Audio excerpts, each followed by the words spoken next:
नारायणगढ़ में तो जितना हमसे हो सका मैंने वही बताया आपका, वो मैंने करने की कोशिश। लेकिन आज पूरे देश का, प्रदेश का क्या हाल है, आज पूरे हरियाणा की हालत क्या हो चुकी है। अब जहाँ पे इनके विधायक, वहाँ क्या हुआ है, वहाँ भी कुछ नहीं हुआ। आप देखिए घोषणाएं बीजेपी की, मैं तो कहूँगी पूरी पार्टी घोषणाएं करती है, ये काम कुछ नहीं करती। मिल की बात करें तो हमारे यहाँ अभी भी 20-22 करोड़ रुपया किसानों का बकाया है, जो हमारी मिल है, पहले उसको तो दिला देते। नई मिल की बात तो बाद में कर लेनी थी। मेरी तो कोशिश रहेगी कि जितनी भी हमारी बेटियां, बच्चियां, हमारी महिलाएं किसी पे निर्भर न रहे। और महिला तो बहुत शक्तिशाली है। एक विधायक को भी दिक्कत आ रही है घर चलाने में।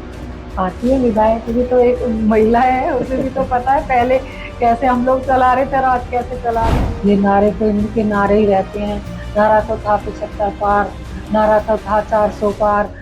इन्होंने बड़ी बड़ी घोषणाएं की थी, हम 15 लाख देंगे, हम किसानों की आय डबल करेंगे, हम बच्चों को रोजगार देंगे। आज कहाँ है। अंबाला जिले की नारायणगढ़ सीट, जहां से सीएम नायब सैनी विधायक भी रहे हैं, और यहां से कांग्रेस ने शैली चौधरी पर दोबारा भरोसा जताया है, जो कि मेरे साथ आज बातचीत करने के लिए मौजूद है।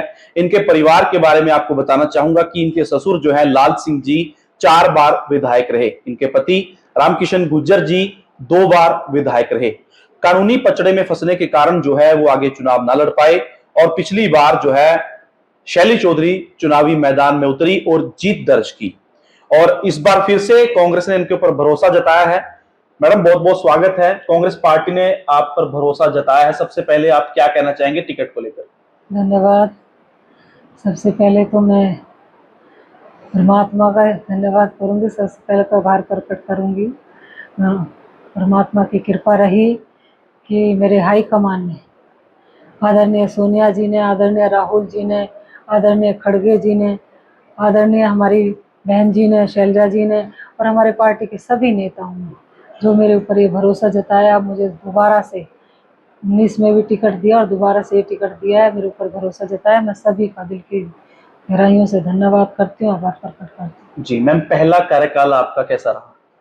मेरा देखिए, यहाँ से 4 बार मेरे ससुर जी विधायक रहे, मिनिस्टर रहे, फिर 2 बार मेरे हस्बैंड यहाँ से विधायक बने, लोगों ने भरोसा जताया उनके ऊपर, और वो सीपीएस रहे।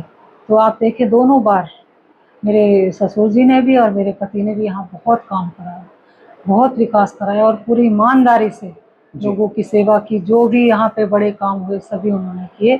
तो 19 में हमें उम्मीद थी, हम चाहते थे कि अगर हमें जिम्मेदारी मिलेगी तो हम फिर इसी तरह से इसको आगे बढ़ाएंगे, सेवा करेंगे, यहाँ का विकास कराएंगे।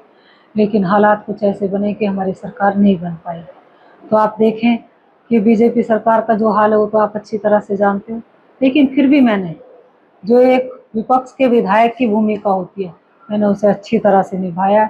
हम लोगों ने, मैंने विधानसभा में भी सभी समस्या, जितनी भी नारायणगढ़ की समस्याएं हैं उनको सुनती थी, लोगों गांव में जाती थी, लोग बताते थे, बहुत सी समस्याएं थी, उनको मैंने उठाया।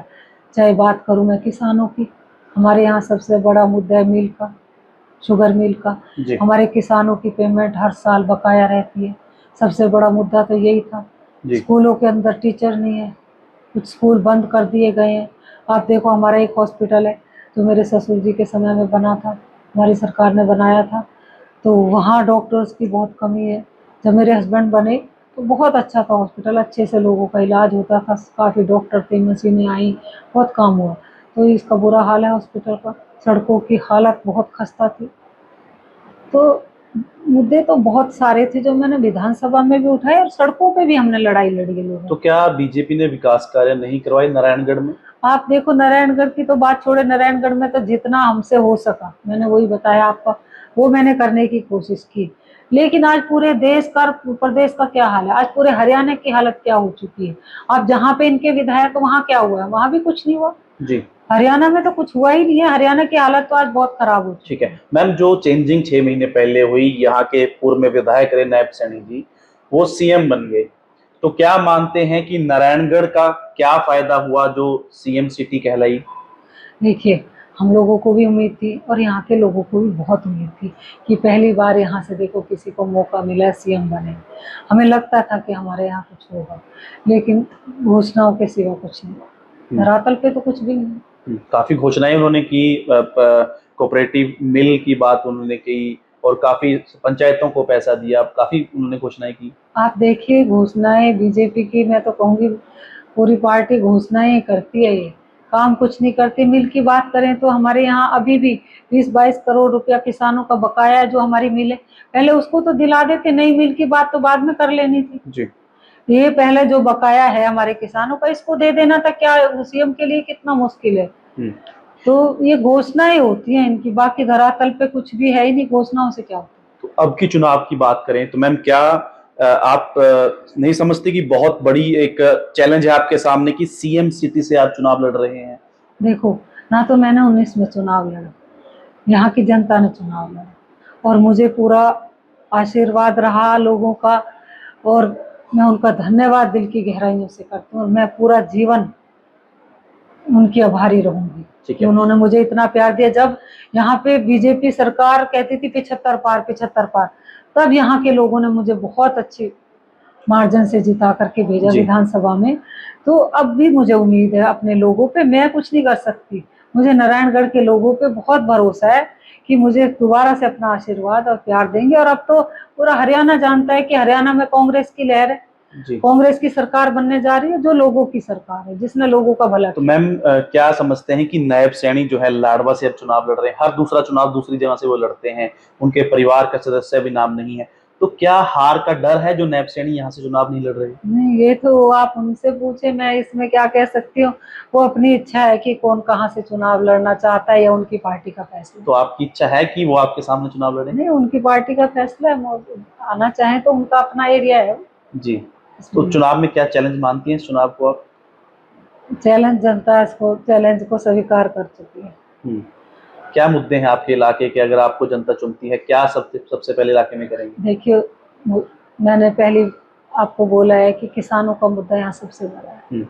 मिल में जो पेमेंट नहीं होती हमारे किसानों की, ये बहुत बड़ा मुद्दा है। इस पर भी हम ध्यान देंगे। और बाकी जिले की मांग बार बार उठती है, वो भी कोशिश रहेगी। अगर यहाँ के लोग मुझे दोबारा से मेरे ऊपर भरोसा जताते हैं, मुझे अपना आशीर्वाद देते हैं, चुन करके भेजते हैं, तो हमारी कोशिश रहेगी जितने भी लोगों की समस्याएं आ रही हैं, जो मुद्दे हैं, इनको कराने की पूरी कोशिश रहेगी सरकार में। जी। आप एक महिला है, बहुत कम महिला विधायक बनती हैं, मंत्री बनती हैं। अगर आपको विधायक मंत्री बनने का मौका मिला, महिलाओं के लिए क्या कुछ सोच आपकी है?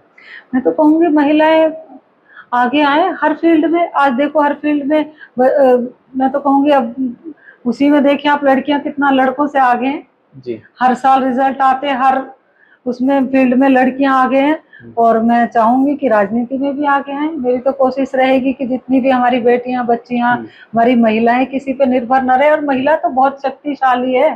महिला तो वो तो मैं कहूंगी कि दुर्गा का रूप है। वो घर भी संभाल सकती है, बाहर भी संभाल सकती है। आप कह रहे हैं काम हरियाणा में नहीं हुआ है, लेकिन नॉन स्टॉप हमारा हरियाणा, नॉन स्टॉप हरियाणा नारा दिया गया है नायब सैनी और बीजेपी के द्वारा। देखिए, ये नारे तो इनके नारे ही रहते हैं। नारा तो था 75 पार, नारा तो था 400 पार। इन्होंने बड़ी बड़ी घोषणाएं की थी, हम 15 लाख देंगे, हम किसानों की आय डबल करेंगे, हम बच्चों को रोजगार देंगे। आज कहाँ है? ना बच्चों के, युवाओं के पास रोजगार है। हमारे किसानों को 1 साल तक धरने पे बैठना पड़ा, और 3 कानूनों में फंसा दिए, काले कानून ले आए उनके लिए। 700 किसानों की यहाँ शहादत हुई। अब महिला कहते हैं बेटी बचाओ बेटी पढ़ाओ, बेटियों का हाल देखो क्या किया। कि हमारी जो महिला खिलाड़ी, जो देश का सम्मान हो, जो देश के लिए मेडल जीत करके लाती हैं, उन हमारी खिलाड़ियों के साथ क्या किया। मैं खुद जाके देखा वहाँ पे, किसान 1 साल तक धरने पे थे, हम लोग खुद गए वहाँ बहन जी के साथ, देखा क्या हाल है किसानों का। किसानों का धरना कभी खत्म हुआ है? देखिए अभी भी है, पंजाब और हरियाणा बॉर्डर पे आज भी किसान। ठीक है, नामांकन आपने कर दिया, जनता के बीच आप जा रही हैं, कैसा रिस्पॉन्स मिल रहा है? क्या जनता बात बता रही है आपको? नहीं, देखो जनता के समस्याएं बहुत ज्यादा हैं, जनता त्रस्त हो चुकी है। आज महंगाई, युवा परेशान है, नशे में डूब चुके हैं। हमारे यहाँ से गांव में आप जाके पूछिए कि कितने युवा नौजवान नौकरियों की तलाश में दूसरे देशों में जा रहे हैं। और बाकी नशे का कारोबार कितना हो गया। आज पंजाब में पहले सुनते थे उठता पंजाब, आज हरियाणा का यही हाल हो चुका है। तो बहुत सारी खनन भी एक बड़ा दिक्कतें तो मुद्दा है हैं, आपके इलाके का। खनन भी है, बहुत सारी दिक्कतें हैं, लोग बता रहे हैं अपनी। और एक ये पोर्टल का सिस्टम चलाया, इसमें सबको घुमा दिया, लोगों की पेंशनें काट देते हैं, इसका सहारा लेके लोगों के राशन कार्ड काट देते हैं, छोटी छोटी समस्याओं में घेरे। और महंगाई एक सबसे बड़ा मुद्दा है आज। ठीक है, सिलेंडर चलिए। आज हमारे समय में 400 रुपए में मिलता था, और आज देखो घर चलाना मुश्किल हो गया। मैं महिला हूँ, खुद मैं घर चलाती हूँ, मुझे पता है कैसे घर चल रहा है लोगों का। तो प्यार मिल रहा है अच्छा, लोगों को। एक विधायक को भी दिक्कत आ रही है घर चलाने में। आती है, विधायक भी तो एक महिला है, उसे भी तो पता है पहले कैसे हम लोग चला रहे थे और आज कैसे चला रहे। दिक्कत सबको आती है। चलिए, हमारी तरफ से शुभकामनाएं। हम चाहेंगे कि आप विधायक बने, मंत्री भी बने और हमारे जिले की आवाज उठाएं। तो ये थे शैली चौधरी, जो कि दूसरी बार इस बार चुनावी मैदान में है। पिछली बार भी ये जीत कर आए थे जब बीजेपी की लहर कही जा रही थी। इस बार बहुत मजबूत कैंडिडेट हैं और नायब सिंह सैनी कहे जा रहे थे कि यहां से चुनाव लड़ेंगे, लेकिन वो हट गए, लाडवा चले गए। तो ऐसे में इनका दावा काफी मजबूत है।